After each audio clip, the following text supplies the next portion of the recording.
I had survivor's guilt.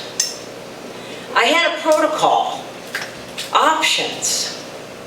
While all of my friends were perishing around me with nothing more than crappy, fake, potentially accelerating death, AZT. Tim and I were diagnosed at about the same time. I was 28, and he was older, but not by that much. He had been my mentor, my cheerleader, my friend.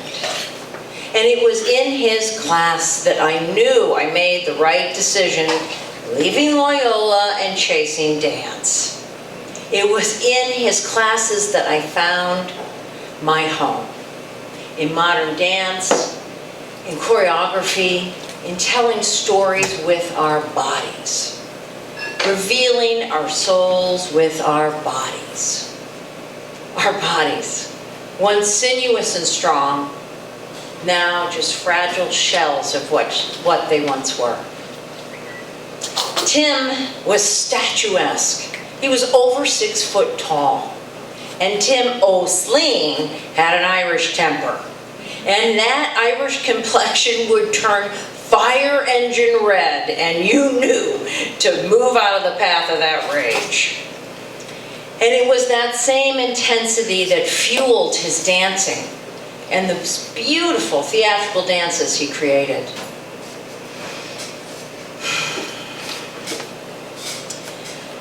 When I arrived at his really beautiful, gigantic condo in Uptown that he loved to tell people was built to house the actors and the crew and the crews for Charlie Chaplin's S&A Studios, just a little bit west.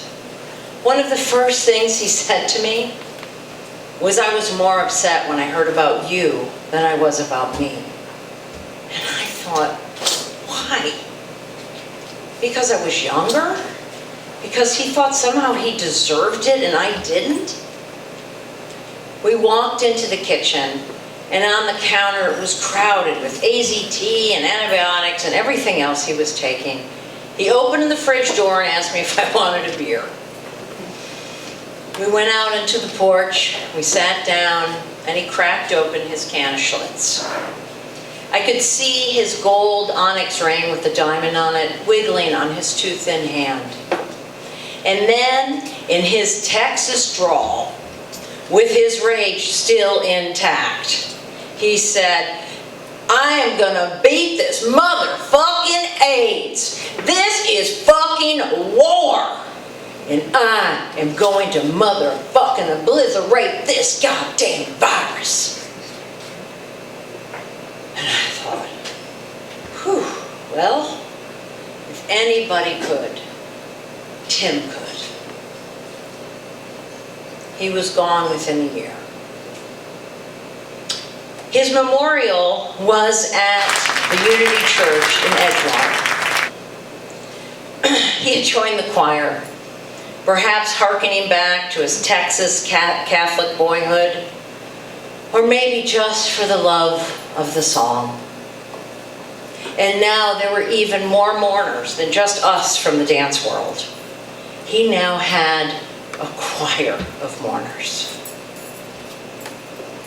He must have meant a lot to you. You must have been very close. I think Richard said this to me because, much to my chagrin, I could not stop crying. For the loss, for maybe that it could have been me, for maybe that having relapsed that I was still so close to that threshold myself. Standing there, bone thin, dressed in flowing white from bald head to toe, skin, that pale green chemo radiation glow, more spirit than body. I must have looked like some kind of sad ghost,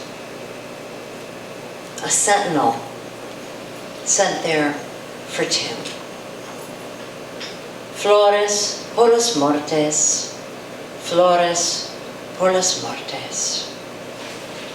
Thank you.